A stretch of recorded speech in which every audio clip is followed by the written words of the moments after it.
Okay. Ford Smith. Yeah. We were introduced by a mutual friend, which I adore. I didn't quite know what to expect when I met you for coffee. And I thought, holy shit, this guy's incredible. Oh, thank you. And there were a few things I observed about you. One, I felt like I could talk to you about anything. You're so vulnerable and transparent and real. And I was like, oh man, we could talk about anything. I don't have anything to hide from you and vice versa. Right away. Yeah. The other thing was we both really aligned on wanting to do good for humanity. Yeah, totally. And feeling called. Totally. And not necessarily knowing how it's going to play out, but taking big steps to do that. Yeah. You are, anyway. I want to say that. Spot it, you got it. That's what my friend says. Yeah. And then also, I would say I find it very inspiring that you're doing life on your terms. You're living the life you want to live, which I think is super inspiring. I feel that for sure. Very lucky. So, how did you become the Ford that's sitting in front of me now? I want to hear about growing up in Midland. Yeah, growing up in Midland. I grew up, I was born and raised in West Texas in Midland, which you know your husband's from. It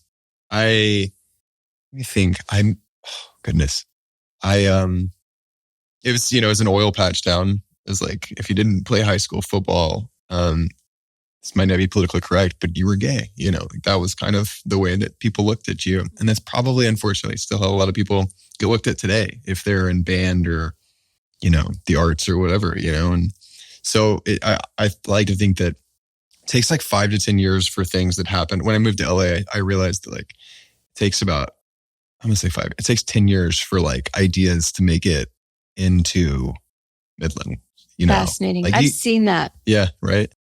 Like just ideas. Yeah, I'm watching like yoga. I moved out to LA and yoga was happening, and yoga happened before that, but I just never been there. And I got there and then I started doing it, and I would go back home for Christmas and like, what are you doing? It's just like, Satanism. Like another planet. Oh yeah, totally. And then eventually, and another one was like, spin classes. That was happening right when I moved to LA, like 2011.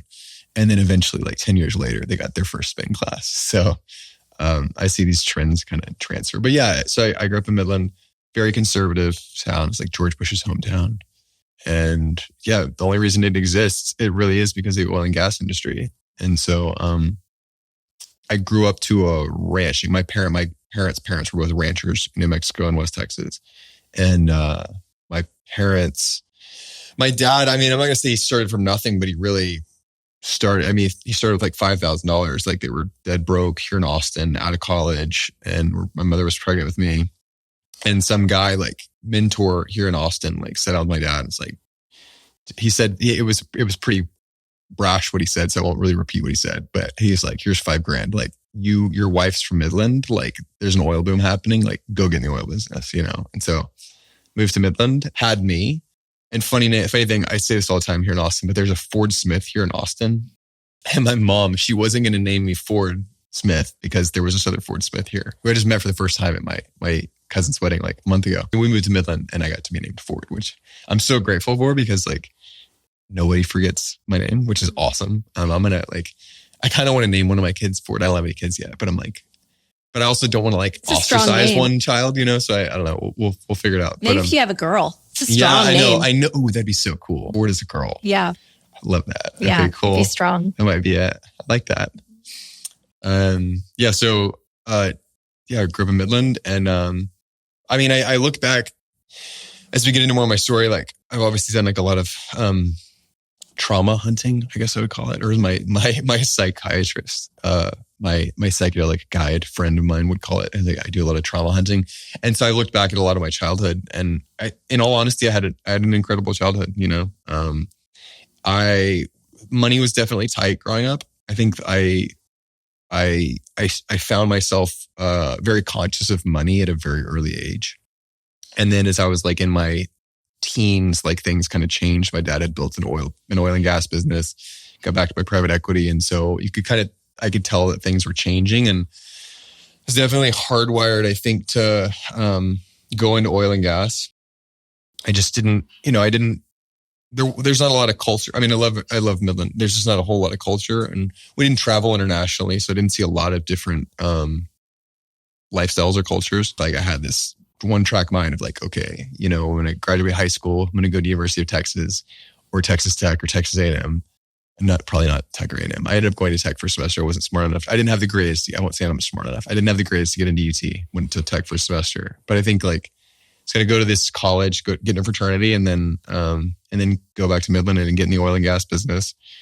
And when I was 15, I really kind of where I think most of my story starts was when I was 15. I had my first drink of alcohol, and I knew the moment I got buzzed for the first time, I knew that it was like almost a spiritual experience. Like in hindsight, I look back at it and I just realized like, because I've had another one of these experiences, which I'll get to in a minute in my life, where I look back in hindsight, I'm like, oh, like if I had known like that was going to be this substance was going to play that big of a role in my life, I would have like paid closer attention, you know? And, I found that, you know, growing up, I wasn't great.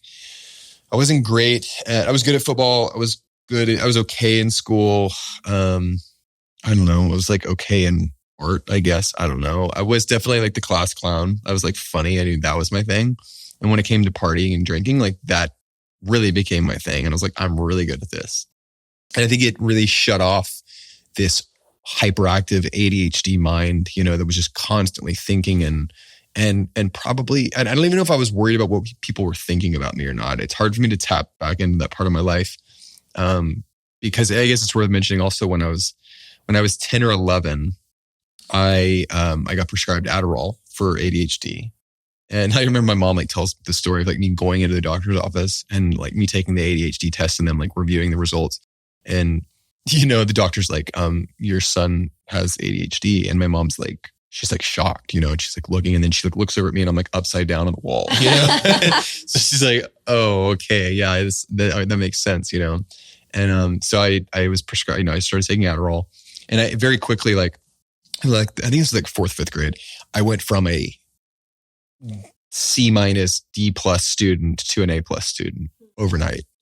I lost a lot of weight because you don't really eat, you know? And I very quickly, I went straight into books and like school and reading and focusing on academia, and wanted to be a Navy fighter pilot, and became very driven and focused.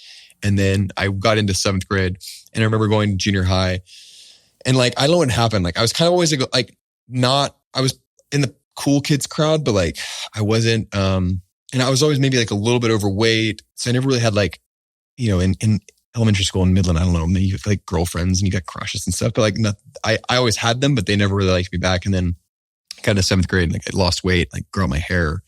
And I guess the thing to do was like wear a hat, like flip. I'm still wearing a hat right now, but like flip out your hair. And like, I just remember all of a sudden, like I walked into school and that was the day that things changed. Like all of a sudden I met all these new people, all these new girls from other schools. And then I got my first girlfriend, like on the first day. I had 2 girlfriends on the first day. It's like, you know, and so you're killing the game. Oh yeah. But like this whole kind of new world opened up to me. And I realized over the course of my 7th and 8th grade years that there was a strong correlation between the days that I took my medicine, my Adderall, and the days that I was hilarious and funny in school, / also would get sent to the principal's office, which I had no problem with. So you were funnier when you weren't taking when Adderall. I wasn't taking my medicine.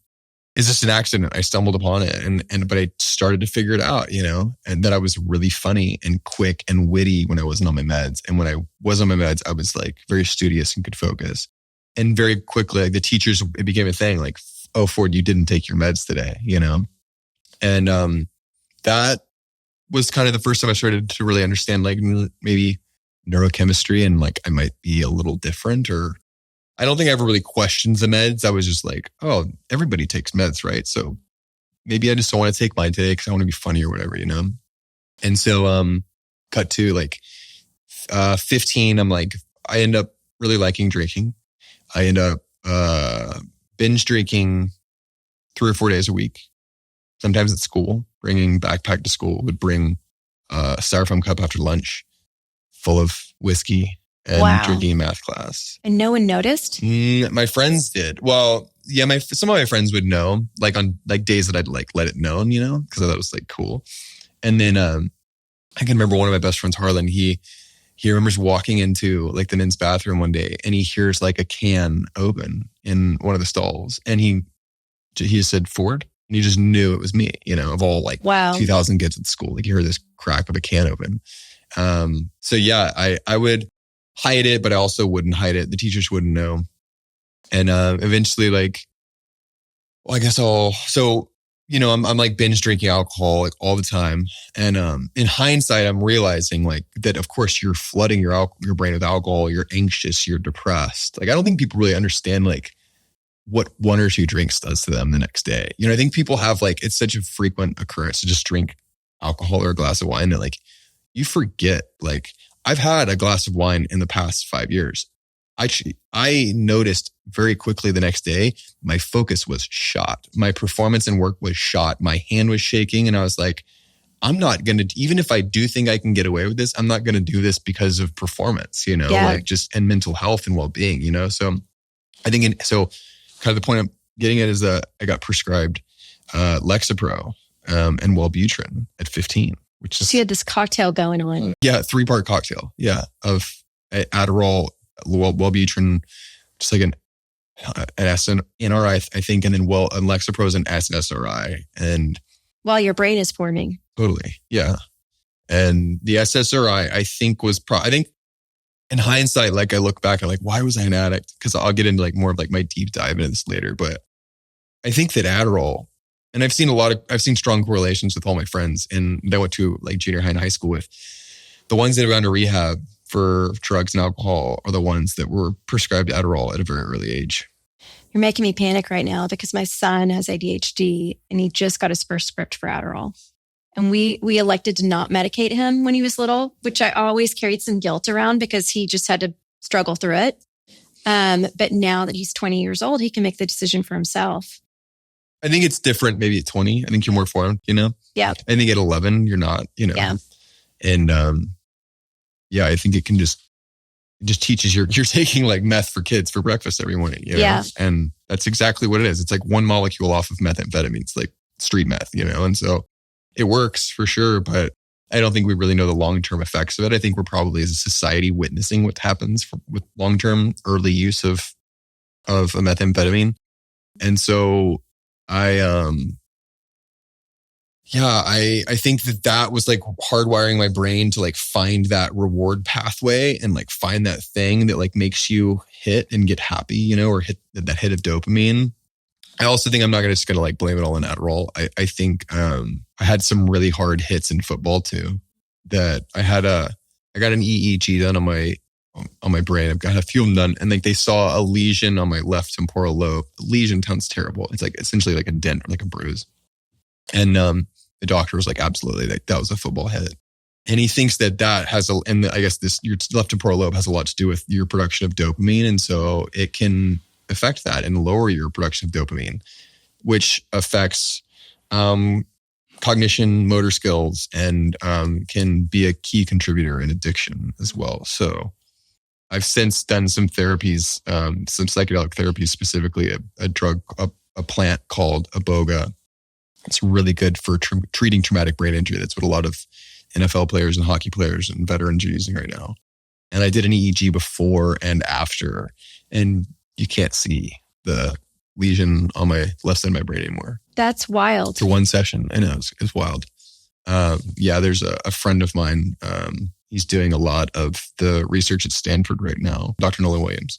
And they're studying this. They're doing observational studies down in Tijuana right now with veterans, mostly SEAL Team 6 members. Initially, SEAL Team 6 members going down and doing this training. They're having incredible results. Wow. It's unbelievable, the progress that's being made in this arena. But I also want to connect the dots from how you got from, you know, being on this cocktail as a kid to actually being the impact investor that you are today.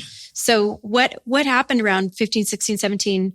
What went on? Like, what happened to you being on these, you know, binge drinking, being on Adderall, being on antidepressants, 2 different kinds? Yeah. What did that do to you and what happened? I think at a certain point, it was more or less like a cry for help, what I was doing. I'm sorry if I'm getting emotional. Okay, Ford. Yeah. Oh, yeah. So I think, I was going through this process of like this cry for help, and I think alcohol was some form of my way of doing that, maybe subconsciously. Like, I like to think that like God or universe or whatever was like doing for me what I couldn't do for myself, right? Which was like, I would just turn into this, call it a demon, call it whatever you want. Whatever it was, like it, I feel like it knew what it was doing because I think it knew that I had to like hit rock bottom, and thank God for my parents too, because, and I'll get into like the resentments that I had for my parents for like putting me on medications, like which I've processed and I'm completely over now. But thank goodness for my parents because they saw so quickly that this was a problem, and in like West Texas, like Midland, like of extremely affluent community, like everybody goes to church on Sunday, like when problems arise, like 9 times out of 10, like parents sweep them under the rug, and don't talk about it. And those were my parents, they just like, my dad, I have, my mom will even give this credit to my dad, my dad just like saw it quick. It was like, this is a problem. Something's up, and so every time I'd get in trouble, I got 2 alcohol. I got 3 alcohol arrests from the age of like 15 to 17. I got 2, minor in possession charges or public intoxication charges, and then a DUI 3 weeks after I turned 16. And they just weren't going to have it, and very quickly like put everything to a head, did not let me get away with anything. We're extremely strict. And so, let everybody know, I started going to AA, had hit my first AA meeting, like right after that DUI charge. And then, got sober for like 3 weeks, like found community for 3 weeks. I was like, this is kind of cool. And then stopped and got out of it. And then, I kind of cut to like I was 17 years old and still like binge drinking all the time. I was at this black tie event, this fundraiser in Midland. All my parents, their friends, my parents and their friends are all there. It's this big like live auction. Every like senior year, every year, like the seniors, like a select few, like get chosen to come in and they get to like, it's not even a school sanctioned event. It's something else, but some of these seniors get chosen to like serve like alcohol and like help with the auction, the live auction at this event. And I got chosen. It's this black tie event. And I just completely like made a fool of myself, got blackout drunk at this event, came home midnight. My dad had clearly seen what had happened. We get into a fist fight. He kicks me out of the house and he locks the door. He's like, this is it. Like, you're done, And he meant it. And I mean, I know that he knew, like I think he knew I was smart enough to like go figure my shit out and then come, he's going to let me in at some point. But right then, I mean, it was very real. If I didn't change, like doors locked, and I, that night I ended up breaking into my neighbor's house, my next door neighbor's house. I destroyed their house with a samurai sword that I'd found. The family's out of town. I found a samurai sword in like the kids' like bedroom wall, like mounted. I mean, destroyed like LED TVs and shattered the shower blocks in the bathroom and like microwave windows. I mean, I just destroyed the house. I did $140,000 worth of damage to the house that insurance eventually paid the owners of the house. And I don't know what I did. I've seen, I'll give away the ending. I've seen, crime scene photos of the house and I don't remember what happened. There's a wall, there's a dry erase board in one of the kids' rooms and I had wrote Ford was here. Like clearly like this call for help, right? Like, and I was like, oh my God, what is just nuts. I tried to break into a safe. I eventually, I found a gun and a bunch of jewelry and cash. It didn't have any bullets in it, thank goodness. Had a gun, a bunch of cash, jewelry. I found the keys to their Porsche that sold like $914 that was in the garage. And somehow I knew that it was stick shift and my dad was going to hear me grinding the gears trying to reverse this thing out. So I actually pushed it out into the street, filled it with my sword and guns and blocks of cheese and Slim Fast. By the way, I weighed 200. I eventually give away at the end of the story. I ended up getting arrested, but I checked into rehab weighing 237 pounds. I gained that much weight. I went from like 180 to 237 in like a matter of a year and a half by just drinking beer, And so I ended up leading 5 Texas state troopers on a 29-mile high-speed chase at like 2 a.m. And I distinctly remember the decision I was making. I was pulling out of a gas station and a cop had pulled up behind me. And the clerk at the gas station had called the cops on me. That's who I'm putting this together, I guess. But I'd like dripped blood around the gas station trying to buy beer, and she like, "So are you okay?" And the clerk, and I was like, I told her I got attacked by a bobcat. I'm seeing this on like, I've seen the video footage of like this gas station. I told her I got attacked by a bobcat at a party, and that like my girlfriend's coming to pick me up and I'm okay. Meanwhile, I figured out how to fill up the gas tank. And by the way, I was driving on the interstate to be like, before I get to the gas stop, and the roof of I didn't lock the roof down on the 914, and it flew off. And I was like 30 degrees outside. And so I went inside. I'm buying these like Welcome to West Texas, like Dallas Cowboys beanies, like sweatshirts, because I'm freezing in my tuxedo. I get in the car. I'm pulling out. Cop pulls up behind me. I knew exactly what he was doing. I put my blinker on, turned right, and then just booked it. And I ended up, I actually in my head, like I was already headed to Mexico. Like that was my intention. What the hell was I going to do in Mexico? I have no idea. But I ended up driving down this road that eventually, it was a county road. And the cops knew that it was a county road that would end at some point into this ranch. And so I've seen the dash cam footage. I called my attorney. He's a friend of mine, like a few months ago looking for it. But you can like see the cops. You can hear the cops, and they're following me in this Porsche. And they're saying, suspect is exceeding speed limits of 120 miles per hour.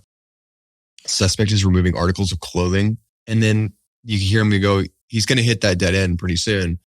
And there's a cattle guard, that separates most like asphalt roads from like ranches, right? You kind of have this like ramp and that dips up to keep the cattle from crossing it, because they don't want to walk over it, because they'll put their hooves in it and they'll break. So I'm more or less a ramp, and I see it. I slam on the brakes, and I don't know, maybe I hit it going like 40, 45 miles an hour or something like that.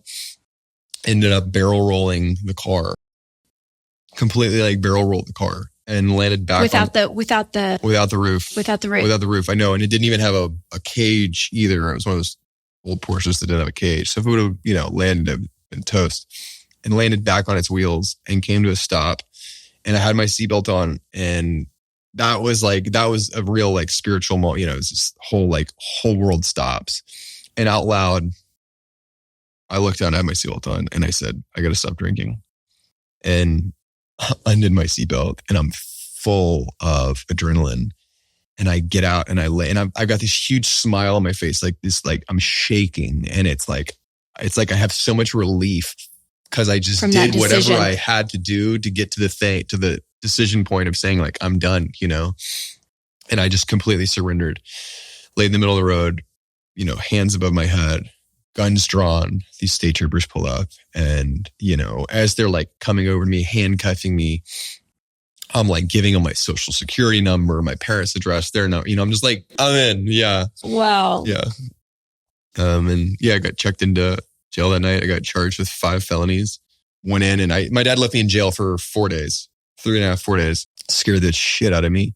And I'm calling my mom every day. My mom, I'm like, Mom, get me out of here. She's like, your dad won't let me, and it's the truth, like that. Oh my gosh, that must have been so hard on both of them. I can't imagine. Yeah, I can't imagine. I was in like general population, like I was a rough crew, 17 and scared to death. And I got a deal cut with, so the district attorney, they charged me as an adult, but they treated me as a minor. So they could technically, like if they wanted to send me to rehab, they could send me to rehab. And it was either 2 years in prison minimum, or it was go to rehab. And I was like, going to rehab. I already knew I was going to rehab. It's like that's, I already assumed that's what I was going to need to do. And yeah, I checked into rehab, and I was one of the very few. I checked into a rehab. I went to 2 rehabs.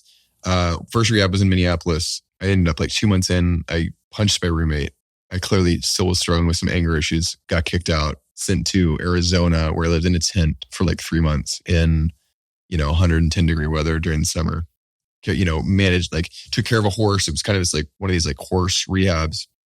Was there with like 13 other kids, and it was like 17 to age 22. Most of them heroin, meth addicts. I was the only one who, like, we go around, do our 12-step group, and you say what your drug of choice was. And like, I'd say Miller Lite, and they would just they'd laugh hysterically. They're like, "You're not an addict." And I'm like, "Well, I'm pretty sure I was an addict." I think I was really one of the only few people that walked in there, like, having already surrendered. Like, most of those kids that were going there didn't want to be there. I didn't necessarily want to be there, but I wanted to be sober, and I was okay with it. I'd made that decision. I just turned it off. And yeah, I got out of rehab. I went into rehab in the first one in Minneapolis, and I got out of rehab like a year and a half later. No phone, no car, no money, no nothing. And my high school principal graduated me. I was like halfway through senior year. He graduated me, signed off on everything, which is great. And then yeah, went to tech, tried to do tech for a semester. I was like, I'm not gonna stay sober here. And I got a really cool marketing internship with this sports car company out in Phoenix in LA. And I'd always wanted to do something in film. And I was thinking about this in the shower this morning. I was like, I actually always just wanted to be famous, which I've like totally, thank God, gotten over. But it was a part of this, like, there's a strong correlation to like wanting to just be seen and heard, and like this also cry for help of just wanting to be like normal. And if I get honest with myself, like I wanted to go to Hollywood to like be famous and be an actor, and I always played off as like, oh, I wanted to do independent film. Actually, I had learned to paint in art in rehab. Like that was very therapeutic for me. And I started doing these big, like 6x6 pieces, commission pieces for interior decorators in Midland and Dallas. And they would just like send me a photo they wanted, and they'd, pay me like $2,000, and I would paint this photo, painting. And I was doing this in LA. So I moved out to LA really, and I guess, yeah, I want to be famous. Like that was like my secret, but I was really enjoying art, and I was like, LA is a great place for art, And I was like, if you're going to go to LA, you got to go to school. So I was like, film school, went to a small little private film school in Burbank. And then, yeah, I lived there for about 11 years. Yeah. Yeah. I just have to digest this for a I'm second. sorry, like I'm going. But I knew your story, but I didn't know to what extent. That's the first time you've shared that much detail with me. Yeah. The fact that you're alive. Yeah. The fact that no one else got killed that night is unbelievable to me. Yeah. Yeah, I know. When you remind me of that, you're absolutely right. And then to be in that moment, that's such a powerful moment to decide, oh, I'm done. I'm done with this. Yeah, totally. And to pivot that hard at that young of an age is super, super powerful. Yes, thank you. And then this notion of just wanting to be seen, like I want to be famous. I see lots of things in that. The desire to be seen, I think, is super astute on your part. But I also think it's desire to live big so that you can give big, so that you can make a big impact. I see a desire for a platform. Totally. You may not have realized it then, but I still very much see you on that path in a strange way. Oh, I appreciate you saying that, because I was thinking about it today as well. Like I think because of my ADHD, I've learned a lot from my wife, because my wife is like, she was top of her class. Grew up in a very Catholic family. She was always asking the very hard questions from the back of the car on the way home from church on Sunday, that her parents couldn't answer about Catholicism. And she's always questioned everything. She's brilliant. And I have someone I want to introduce her to. Oh, good. I'm so. I have someone that can answer some of those questions for her. Good. Yeah. She'll love that. Yeah. She'll love that. So I can, we've been together for 3.5 years, and we like listen to these songs, and like Pink Floyd songs or like Led Zeppelin songs, and she's like saying every word. And then now that like I've like I figured out how to like treat my ADHD, and I pay attention more. And I never listened to the words of anything as a kid, because I struggled to read after I got off of Adderall. So before, from like age 0 to like 11, I couldn't read. Then 11 to like 13, I could read. And then 14 to, 17, I was drunk all the time. And then after that, I kind of missed school. I missed a lot of education. And so when it comes to history, I missed it all. I'm fascinated with history now, going back through and understanding why the world is the way it is today is blows my mind, because I missed all of this information. And then I listen to these songs that are talking about injustice and like just, what was going on in the 60s and just things that like actually matter, like really like material, impactful things. And I'm hearing them for the first time. And my wife is like, how did you not know? How did you miss the Bolshevik Revolution or whatever, and like, it's because I couldn't read and I had a hard time paying attention. And so I appreciate you saying that maybe like somewhere deep inside, I was trying to find this platform to do great things. And I think that, yes, that probably was it, but I don't think I even knew what was important in my life, because I was almost like living in this program of just like, go to church, go to school. This is what you do. You're going to graduate. You're going to go in the oil business. Like I didn't know who I was. I didn't know what I was interested in. And I was a nice person. And I feel like it wasn't until when I was 26, frankly, and I accidentally ate this I ate this 8-gram chocolate bar of magic mushrooms. And it was the best thing that ever happened to me, because all of a sudden I became like aware of my actions and the injustice in this world. And it's like, I also think that Adderall but I really actually think SSRIs, I think antidepressants can hardwire narcissism. Because I think that I realized this after I got off of my meds, but like when you're on meds and you don't have to care what other people think when you walk into a room, or you don't have to like have any remorse for doing anything because you just don't feel it because you're numb. Like your nervous system is like here for a reason, it's here to like help you create empathy and care for others and be able to connect, support your friends and family. And when you can't feel, you just don't even know that you don't know what you're missing, Yeah. So I think it's funny, when I checked into rehab, you take this like, I can't remember it's DSM. It's not a DSM 9 or 8. Some test that you take is 200 questions long, and it helps people understand like who you are mentally, or, what your personality is, And I get my results, you get them instantaneously. And I sat down with like the dean of the rehab. And she said, open up. She had a dictionary, said, open up the dictionary, open it up. She said, find the word narcissism. And I went in, I'd never heard the term narcissism before. And I read it, and she looks at my results and she said, that's what you are. Straight up. Whoa. And how did that hit you? I was totally offended. Couldn't ever imagine that I could never imagine that I would be that person. And it just didn't even resonate. It didn't even hit. But in hindsight, absolutely. I'm a total narcissist.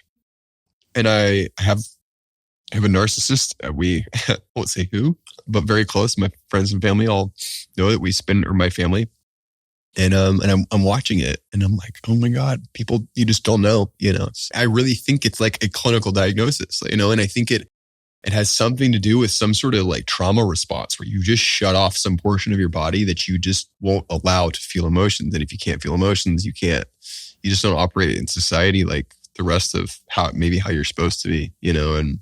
Well, I can very much relate to that as someone who I shut myself off from my body and my feelings and operated from the neck up for a good part of my career, because it was the only way how do you lay off thousands of people? Oh yeah. God, I can't imagine. You got to cut yourself off from it, right? Yeah. You can't actually let yourself feel that. So I operated from a place from the neck up for a long time, and cut myself off completely from my heart. And it wasn't until I realized that it was starting to impact me in my personal life and affect the way I loved people, and that I was holding myself back from the people that I loved, that I decided to make a change. Wow. And you were not medicated or anything? Well, I had taken antidepressants. I'd gotten myself off of them. Wow. And how long were you on them? Gosh, let me think about this, Ward. I was probably on them for 5 years. Wow. Totally numb. Like bzz, no highs, no lows. Wow. And I actually got myself off of them when I was twice. Once I got myself off of them when I was in the bar business, and I actually started to have seizures as a result. And then the other time was when I was getting married, and I was like, if I can't be happy now on my own without any crutch, then something's really wrong. Totally. I took myself off of them then. But we'll get to my story in a second, because I too have like a pre and post psilocybin experience in terms of like life before and life after. But I want to hear about yours, because like me, you went straight for the hero's dose right out the gates. We're not messing around. Yeah, totally. I mean, 8 grams, holy shit. That's like a good solid 3 grams over a hero's dose. So what was going on in your life then? You said you were kind of mid-20s. So you were out of art and film school at this point? Yeah, I was, so when I was 24, I was trying to figure out, like, I'm still in school. I had like extended my stay in school. I kind of had like a 2-year hiatus from college when everybody else was at college when I was in rehab. I was 24. I was like 6 hours from graduating from film school. No, I'd actually I got exhausted at film school. I wasn't paying attention. I was like, let's just do whatever I can to get out. So like I moved to Santa Monica Community College, like asked them to give me set me up for the degree that gets me out the quickest. I had like 6 hours left of college. And I was like, I'd raised money for an independent film project. You move to LA and you go to AA, and all of a sudden you meet very famous people because, don't know anybody. That's fascinating. Biggest hack for anybody moving to LA. Go to AA Join meetings. AA, yeah. And so now I had all these like well-known friends. And so I was like, well, these guys don't like write their own checks for their own movies. So I was like, I know people with money in Texas, they own business. So I'd raised like $500,000 or $400,000 for this independent film. And I brought it to this guy, Gary Lou Casey, who's a friend of mine's, her father. He runs Lakeshore Entertainment. He just won like an Oscar for $1 Million Baby. The guy didn't have the time, but like he was so kind to me. I was like, can you read my script? He read my script. He calls me. He's like, give your investors their money back. I was like, all right. Oh, wow. So I hadn't even called the capital yet. I was 24. Like I didn't know what I was doing, but I called these investors and I was like, we're not doing it. It was just like my dad had kind of raised me incredibly well to just like the biggest hack, I think, for any entrepreneur is like, go find people that have spent 10 or 20 years or 30 years doing what you're doing and like just build mentorships, or go start a company with somebody that like believes in you and is willing to let you do the work, but like they've either got the money or the relationships, the experience, and so Gary like it wasn't really a full-on mentor, but he gave me the advice I needed and I just didn't even question it. I was like, yep, all right, great idea. This is kind of hard and scary anyways, And then it ended up being even more scarier the next day when I called the investors and I gave it all back because I'm like 6 hours away from graduating. I'm like, what am I going to do? He literally told me like, you've got access to a lot of capital. You could probably be a good venture capitalist. Don't blow it on film. Like if you want to invest in film, do it with your own money in 10 years from now, come back and do it. So great advice. And then I'm kind of panicking. What am I going to do? And I was kind of like right place, right time. The California cannabis industry was legalizing. It's like 2014. It had already like legalized medically. Or there was this like gray area medical loophole that was happening. But like I met somebody who was telling me that like it's about to be, the biggest new industry on the planet. And I was like, I bet I can raise money for that, So I kind of just rinsed and repeated what I did on the film deal. And I got really lucky. I met the founder of, at the time, what was the largest dispensary chain in California. He was like the only cannabis entrepreneur probably on the planet at the time that was like Googleable. Like he had a show on Discovery Channel called like Weed Wars. Like, and I still have never seen it, but like you could Google him. And I was like, I figured out, okay, I'm good at marketing. I can, if an investor can Google that guy, like I could probably go tell the story about California and cannabis and so I ended up putting together a pretty large group of, at the time, it was the largest private placement in the cannabis industry. I had the former president of private equity of Barclays was my first investor. Like my girlfriend at the time. That's ridiculous. I know, it was nuts. My girlfriend at the time, she just got back from Burning Man. I didn't even know what Burning Man was. She was like, I just got married at Burning Man actually like 4 weeks ago. I don't know if I was wondering, I noticed you went from fiance to wife. I know, congratulations. Yeah, thank you. That's so awesome. Thank you. Yeah, we did it 4 weeks ago. Congrats. Thank you. So I didn't know at the time what it was. And she's like, I met this guy. He is, I just say billionaire, whatever. She's like some very wealthy, private equity guy, and he's gonna invest in your deal. I just know it. And so like I can remember the night before, I'm like just researching cannabis, and I'd only thought about doing cannabis for like 2 weeks. It was kind of like just really like right place, right time. And I went and I met him at the Beverly Hills Hotel, pitched him on cannabis. I didn't know cannabis from like a fern plant at the time. I didn't use it. I was sober. I'd been in 12 steps. And he calls me 2 days later and he's like, I'm $3 million interested in cannabis. And I was like, all right, that still never happened to me. And off you go. Yeah, I know. And off I go. So I found this deal and then put together a group of Texas investors. And I kind of went to like MBA boot camp, or investment banking boot camp. I sat next to him at his house in Malibu for 6 months and we cut this deal. And he didn't want any of the notoriety because I'm still very fringe at the time. So I get all the press for it. And I'm like 24 and just, it really worked out. He was I won't even get into it. There were some reasons why he didn't want to be publicly known for doing this cannabis investment. He's fine now, but fair enough. Yeah. And so I got all the exposure from it, and my phone started ringing, and I'm assuming it was a big outcome. No, it might actually go bankrupt. Really? Yeah, totally. Like literally, gosh, I know it's amazing. really unfortunate. I know, but it doesn't matter because like it does matter. At the time, everybody in the world was like, that's the deal. You know, like you guys are going to make hundreds of millions of dollars, and I'm there at 24 and I'm looking at this like pro forma and I'm like, oh my gosh, like I'm going to make, in like 3 years, I'm going to be filthy rich, And again, like I also preface this by saying like, I didn't have a relationship with the cannabis plant at the time either, which I think is like really important. It's extremely important to me now because I do. And I think there's a lot of people that are getting into the cannabis industry and psychedelics and they don't have a relationship with any of the plants. And I think they're going to have way better outcomes if they do. I think it's going to be a more ethical, sustainable, equitable industry if they do. And so at the time I was just like hardwired, like capitalist, like let's do this. I grew up in Midland, this is my chance. Like my brother has this saying, like from oil and gas to oil and grass. So I like put it on a shirt. So we did this deal and it ended up, it's not done well, but for the time being, it was like this hot private company. And so that was my calling card. And I got called into the next like hottest deal in the world. It was a company called Eaze. It was like the Amazon of cannabis. And it's still now doing really well. All of our investors just got wiped out because like a billionaire, this guy, Jim Clark, founder of Netscape, came in and like bought the company. And it's unfortunately not done well either. So like, but for my first 5 years of cannabis, like I had these 2 big wins, and so that was the momentum I needed to keep like rolling, you know.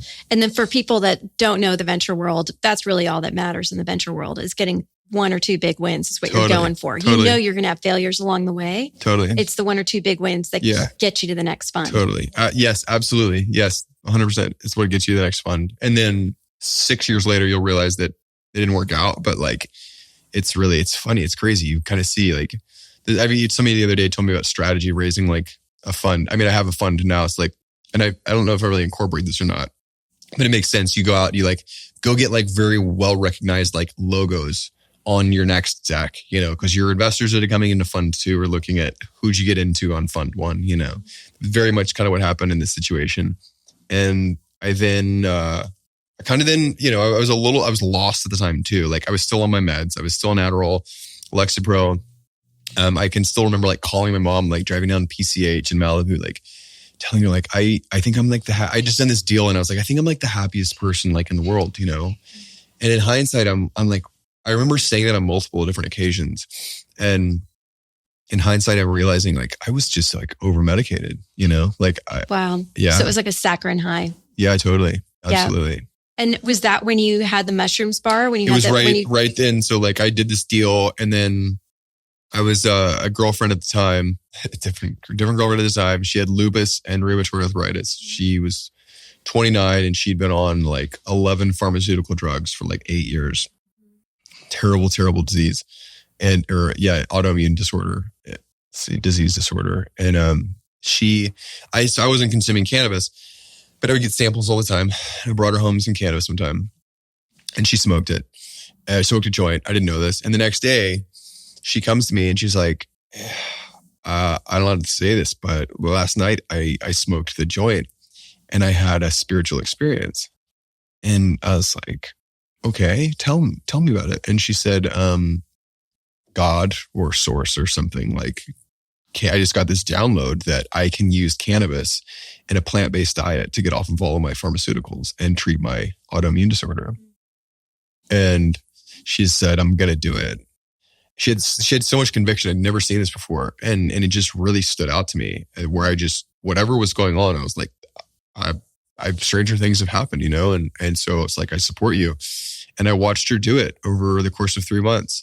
And it eventually took probably like 2 or 3 years for her to actually put everything into remission, which is in remission today based on these protocols. Wow. And there's a handful of other protocols, which I wish I knew what they were because I would share them. But for people that struggle with this, but, I watched her do that. And then all of a sudden I started questioning, well, if she's on all these meds and these are doing X, Y. Oh, by the way, this was the crazy part. She said, how I haven't had my period in 8 years. She said, I just had my period for the first time. Wow. The morning after she smoked cannabis. I've heard 3 or 4 other women that I've known that have either taken psilocybin or cannabis and it's unlocked some traumatic blockage or whatever. And their cycle starts up again. And so that really stood out to me. And then, I watched her do it. And then 3 months later, I was like, well, why am I on these meds? I've never really questioned why I'm on them. I've been told by a doctor. I can still remember this doctor told me I had a chemical imbalance, but I'm like, why do I have a chemical imbalance? Can I get off of them? And so I tried to get off of them once, failed, went into a deep, dark depression. My mother watched me go through the whole process. And she said, please just get back on the meds, and it's like, it sounds so dark from like my mom, like, please get back on the meds. But she was scared. She was scared, right? Like my mental state was so rocky, like, God, so I got back on them. And then I tried to get off them again. And no, excuse me. The first time I tried to get off of them and it destroyed my relationship with my girlfriend. Destroyed it. I couldn't figure out how to deal with agitation. I would get agitated so quickly and so easily. And I would punch mirrors. I'd punch windows. This quick rage would just pop in and I would just lose it. And I would yell and I'd get so mad and I couldn't control it. That's about the time I took the EEG and they told me I had this thing on my left temporal lobe. And we broke up and, it was devastating, and, it, in hindsight, like we're like definitely like not perfect for each other. I mean, I love her. I think she's such an incredible woman, but at the time I was devastated and I went off and, got my own apartment and, got back on the meds. And then eventually I was so depressed that I was back on the meds. I was like, I'm never going to get off these things because I was fine when I was on the meds. I was happy. And then I got off and then I realized I'm stuck on these things. And then I got depressed on the meds, on the same dosage I was on previously, gosh. And I can still remember I went to this AA meeting one night in Silver Lake. I was living in Echo Park in Los Angeles. And I was standing in the back of the AA room and I was so sad. And halfway through, I walked out and I drove home. I was staying in a friend's house. She was filming a movie. I had it for her house for 3 months. I guess I didn't get an apartment. I was staying in her house. And I went home with every intention to drink. And I got home and I pulled a bottle of vodka out of her freezer and I sat on her living room couch. And this coffee table, I swear on my life, like I'd never seen this book sitting there before. And it was like the only book sitting on this countertop or this coffee table. But Ram Dass's Be Here Now was sitting there on the table. And I was like, that's interesting. So I picked it up, I started reading it. And the first 30 some odd pages is just like the history of Ram Dass. And I didn't know what I was getting into. It's just an interesting looking book. And I hadn't drank yet and I was reading it. And it starts talking about his journey with psilocybin mushrooms and bringing them to Harvard and expanding them more or less through the West by way of this woman, Maria Sabina, who he and Timothy Leary, who was his partner at Harvard that they had kind of found down in Mexico. And so I was reading about the psilocybin. He was talking about these spiritual experiences he was having. And I remember seeing on CNN earlier, there was some clinical trial on psilocybin, on magic mushrooms. And so I said to myself, I was like, you've never tried magic mushrooms before. You've never had a psychedelic experience. How about don't relapse on alcohol? Go relapse. I literally, in my head, I'm thinking relapse because that's where we're programmed to think that these plants are like drugs, Yeah. Like go relapse on psilocybin, on magic mushrooms. And if that doesn't work, then you can drink alcohol.